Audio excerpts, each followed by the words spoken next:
Salut à tous, c'est Bangda, bienvenue sur cette vidéo qui aujourd'hui va parler de questiosophie et en l'occurrence de développement personnel au travers de la questiosophie. Question qui me revient souvent, c'est comment on peut travailler sur soi en profondeur et comment on peut bosser sur son ego. Donc on verra sur d'autres vidéos comment on peut aller chercher un petit peu sur soi avec les questions. Le travail sur l'ego, je trouve que la questiosophie a du sens là-dessus. En posant des questions autant aux autres qu'à soi-même, on va assez facilement rentrer dans des zones d'inconfort. Pourquoi? Parce que souvent, notre culture nous a enseigné que poser des questions, c'est quand même un peu con, voire même c'est dévalorisant. On observe que beaucoup de professeurs disent qu'il n'y a pas de questions bêtes. Néanmoins, la sensation qui peut être ressentie par l'enfant puis maintenant par l'adulte, quand il pose des questions, est souvent hyper désagréable parce qu'il y a des regards, il y a des perceptions qu'à la limite on ne capte rien. Et donc automatiquement, au niveau égotique, on se sent mal à l'aise. Ce qui fait que la plupart du temps, beaucoup d'entre nous ne posons pas de questions. On préfère valider, approuver, plutôt que dire « Attends, j'ai rien compris à ce que tu as dit », voire « Je ne sais même pas de quoi tu me parles ». Dans une recherche pour diminuer l'ego qu'on a et puis après tout ce qui peut être la susceptibilité, etc., travailler en questiosophie, c'est-à-dire oser poser des questions dans tout type de situation, est quelque chose qui peut vraiment nous apporter une forme d'humilité, une forme de repositionnement plus positif sur ce que l'on est. C'est complexe parce que on a souvent l'impression qu'il faut montrer que l'on sait, que l'on connaît, que à la limite, faut pas passer pour un con. Parce que on va pouvoir avoir une sensation de ne pas être cultivé, pas être intelligent, pas être apte à X ou Y chose.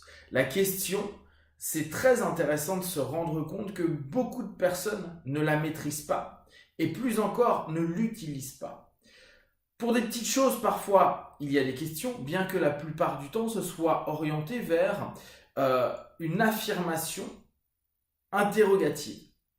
Tu peux me passer ça, tu peux me dire si, etc., etc. En gros, pour éviter de se retrouver dans une sensation, c'est pas une réalité, mais c'est perçu souvent comme ça, dans une sensation d'infériorité, dans une notion où on lead plus la conversation, où on ne lead plus la démarche d'échange qu'on est en train de mettre en place, à ce moment-là, on ne pose pas une question, on oriente vers quelque chose au travers d'une affirmation interrogative.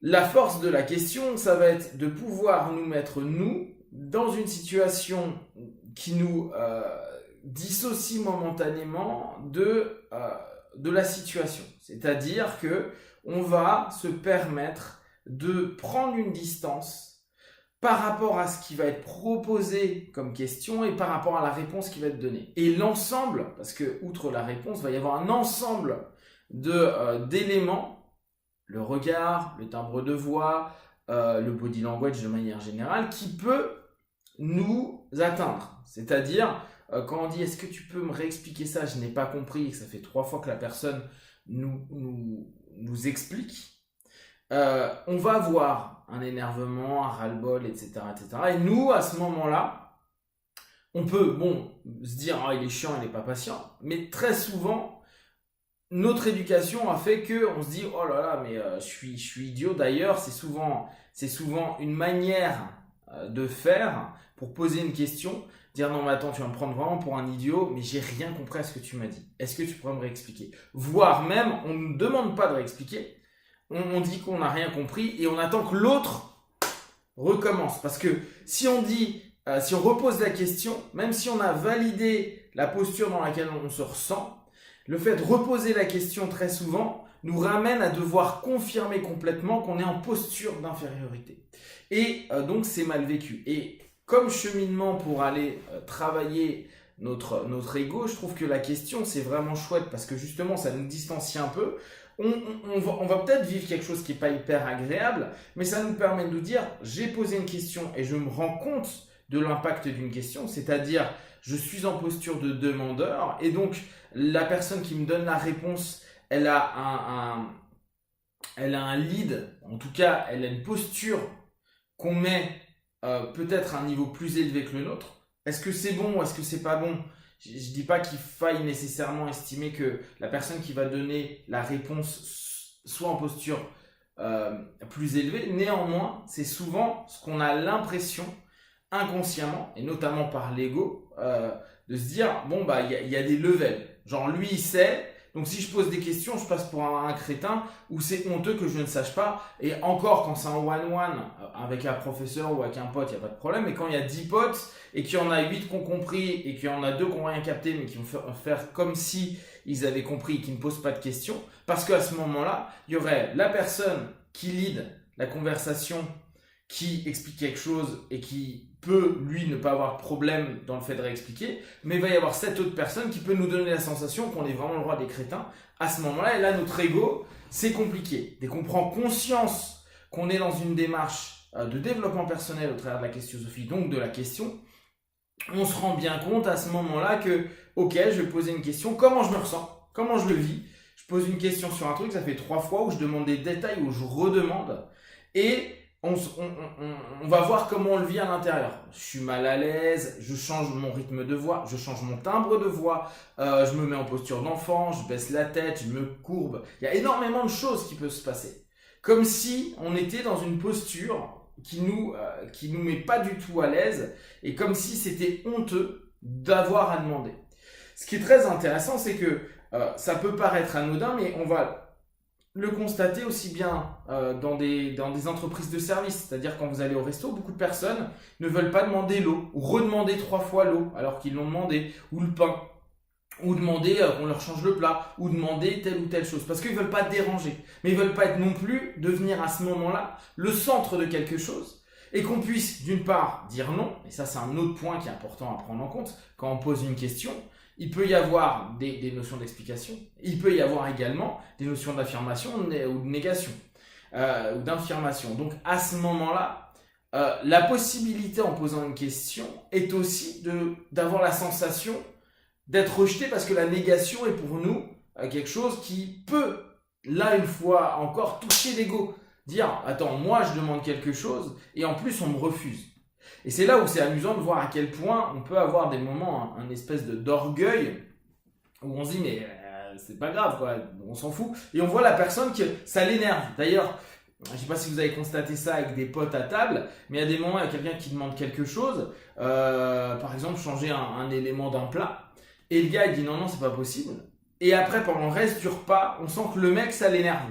Donc il va trouver des choses comme quoi c'est pas très bon, le service est pas terrible, il y a trop de bruit, tiens il faut se barrer, etc.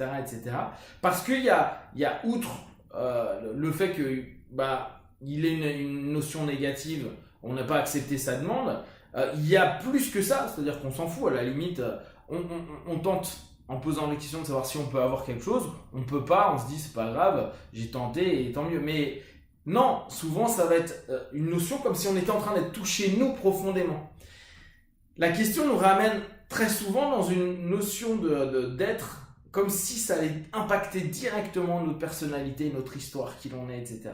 Donc, ce que je vous invite à faire, c'est, si vous voulez travailler dans un développement perso orienté vers une prise de conscience de notre ego dans un premier temps, et puis après peut-être une diminution. Diminution ne veut pas dire une suppression, mais en tout cas le recadrer de façon juste pour vous. Pensez bien que ça va être vous qui allez pouvoir observer ce qui vous convient le mieux. Jouez avec la question. Voyez si vous posez facilement des questions. Voyez quand vous vous dites tiens, il faudrait que je demande, et en fait vous passez votre chemin ou vous ne le faites pas, et posez-vous la question de savoir tiens, pourquoi je ne l'ai pas fait. Au départ, on peut se trouver des excuses, j'avais pas le temps, j'ai pas le temps de papoter, etc. Mais parfois, une question, la réponse, elle arrive en 2-3 secondes. Ça va pas nous prendre énormément de temps. Donc, c'est souvent des évitements qu'on est en train de faire après. Observez ça, amusez-vous avec les questions et pensez bien, plus vous allez poser de questions, plus vous allez vous mettre en posture d'adulte en posant des questions et pas vous retrouver en posture d'enfant ou en posture, au contraire, je me mets au-dessus de toi parce que je te pose une question mais j'ai déjà la réponse. Plus vous allez pouvoir en tout cas aller caresser votre ego et voir comment vous allez réagir et petit à petit peut-être le recadrer de façon plus juste pour vous dans votre quotidien. Si vous avez des questions, des remarques, partagez-les sur Facebook, YouTube, j'y répondrai le plus rapidement possible. Et comme d'habitude, de tout ce que je propose, ne prenez que ce qui est bon et juste pour vous. Testez, observez, analysez et concluez. Be one. Ciao.